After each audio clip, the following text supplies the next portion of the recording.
Hello everyone, welcome back to another Raid Shadow Legends video. I hope you all are having a fantastic day, and there's just a couple bits of news I wanted to discuss with you guys and things going on in game. I just wanted to touch base and see how you guys are all going. Firstly, the major thing for me is this Savage Summon Pool going on at the moment. I always like to go for summon pools. I like to go get that free Prism Crystal. It's not really free. You have to do the event, the Gear Ascension Tournament, so this one is clear Sand Devil and Phantom Shogun to get rewards, etc.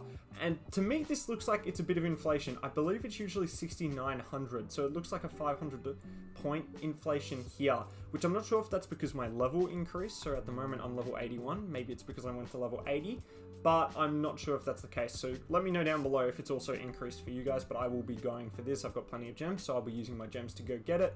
And for me, I just like to do this because it's a great way to get a targeted champion. It's probably some of the best odds you're going to get at getting a legendary such as Thor. You've got a 4% chance of getting the legendary, and then it's divided by 8 there to see which one you will get. So pretty good odds in my opinion. So first you've got to hit the 4% chance, but then you're looking at around a 12.5% chance to get the legendary you want, which is much better than a progressive chance event. So I will be going for this. I'm looking really at Thor here. I've already got a Raphael, so I'm not going for a Raphael. I mean, a Thor would be great, a Rotos would be great, a Cheshire Cat. I already have an Oozle and a Crocad, but another Crocad could, I think, work quite well in a Hydra team. I haven't tested it out. I just think it would be interesting to do.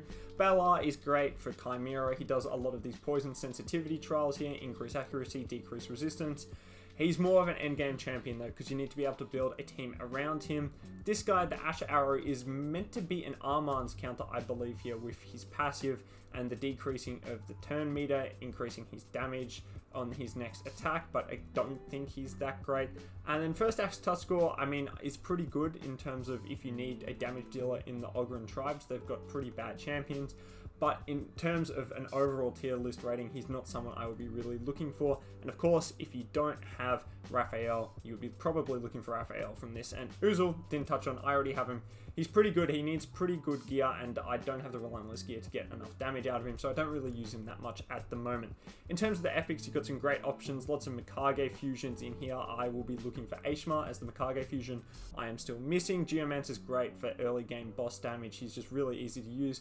Put him in the Demon Lord and he will help you get to a much higher key. Alua's pretty good. I don't have an Alua. He's great for normal Fire Knight with this A1 triple hitter that decreases the target's turn meter. So that's great. Farrakhan's great champion. Don't have a Farrakhan. Phoenix is great. I would also love a Phoenix. Fane's good. Yeah, lots of good champions, and of course lots of Mikage epics, and also Mr. Adaithi is a very good champion.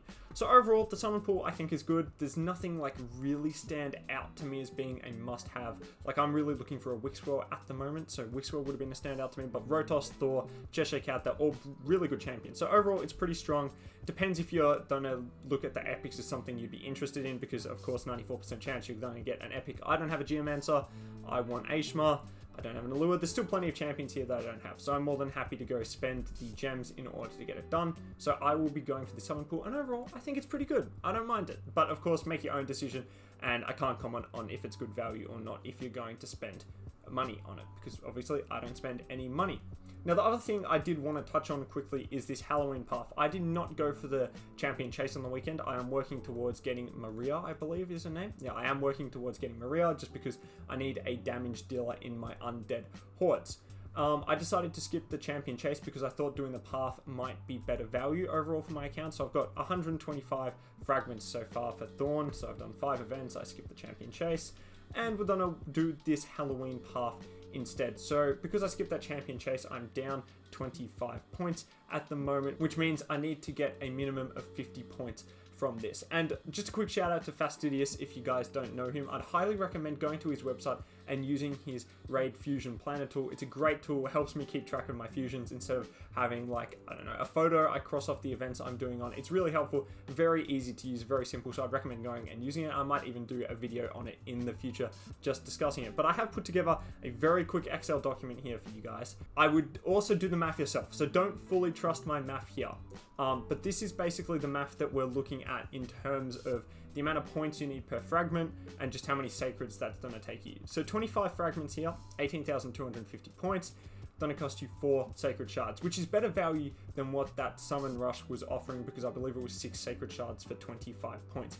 However, there is a big jump up once you get to 50 fragments, jumps up to 42,000 points. You're looking at 9.3 sacreds, and then 75 fragments is 10.2. So if you're going to go for 50, I would highly recommend going for those extra 75 fragments here. It's much more beneficial. It's going to cost you 1 sacred, and it will give you much more flexibility later in this fusion. I believe the champion chase will be 2x ancient, so overall it's a pretty good deal on the ancient side. So I'd maybe look at skipping another event, but of course it's completely up to you and your account. If you don't have many shards, then I would skip it, but if you don't have many gems or energy or something, I would maybe look at doing that other summoning event. For me, I'd probably look to get these 75 fragments here, and then I would probably look to skip that champion chase, or if the champion chase is really good value, I might go skip a champion training tournament or something. I also have the gem conversion here, so I like to take the number in between. This is from Boozer where I got this, by the way. I like to take the number in between here, the epic 5-star and then the rare 6-star. This is assuming you're farming hard stage 10 of all the normal dungeons, so that would be dragon, ice golem, fire knight, or spider. So I like to take that number. I just took 34 to be on the more conservative side. And as you can see here, when you plug it in, you're looking at around 10,000 energy for the 25 fragments, 24,500 for the 50, and then 27,000 here, just over for the 75 fragments, and converted into gem packs, divided by 130 times by 40, 3,000, 7,500, and then 8,300. So pretty expensive on the energy. This is mainly meant to be an event done with shards. The energy is just there to supplement it. So you could definitely knock out 1 or 2 sacreds, I believe, but anything more than that and you'll probably be hard pressed. So I'll just go through the path here quickly. I've assumed here that you get either one of these, it doesn't matter. And then you need the first key, so you go 500, 1,000, 3,500, 4,000, grab this key here. And then you don't have to get the other 250, you can just go straight down 500, 1,000, 2,500 to the 4,000 there, and that is going to cost you your 18,000 points. To then get to the next level, you have to go grab that key on the other side, which is basically the same, except you don't need to get 250 again. So you're looking at around 10,000 points it is to go get this key, unlock. Then this basalt here is really expensive, 10,000, which is what's really increasing that price in between going from those 25 to either the 50 or the 75. And again, these are only 4,000 a pop, so I'd recommend going and getting these. Of course, April and Leo's souls are in these, but I'm not interested in it, so I won't be discussing them. They're pretty expensive, and considering you're gonna need to get these fragments, unless you're a whale, I probably wouldn't go for it. I mean, maybe you're gonna use them, maybe you want to get them.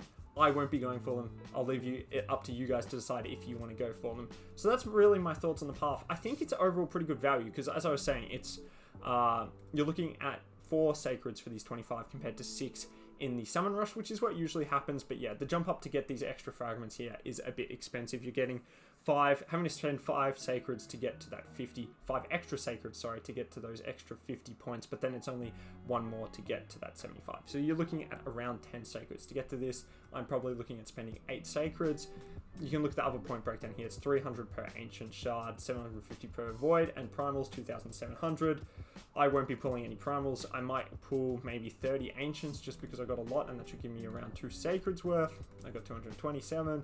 Take off another 2 sacreds. At this stage, I'm looking at having to pull around 6 sacreds, and maybe I'll do a 6 pull of my void shards, or I'll do another 15 pull of ancients. I don't know. I would recommend leaving it until the last day though, just to see how much of it you can get done with dungeon drivers, and then you'll have a clear idea of how many shards you need to pull. And again, I just wouldn't recommend really pulling shards until you have that clear idea, unless you're going to get everything, in which case just pull all your shards. Anyway, so those are the main things. Summon pool is interesting. I'm going to go for it. I'll leave it up to you guys. And then overall, the hero's Halloween path, it is what it is. The souls are pretty expensive. I'm not going to go for the souls because still saving up for Leo. 37 sacreds should be plenty enough for me to get Leo and his soul, even though they'll probably go down a bit, but I will get my monthly. So anyway, let me know what you guys are doing down in the comments down below. Let me know if you're going for the fusion. Again, it's all account specific. I'm going for it because I need a damage dealer in my undead hordes, but you might not need her, in which case let me know if you're going to be going for this summon pool. Do you like the summon pool? Do you think this deck of fate, or this path, sorry, is expensive? Let me know down in the comments, and of course feel free to leave any other suggestions, video ideas. I'll take it all on board, and I hope you guys have a great rest of your day.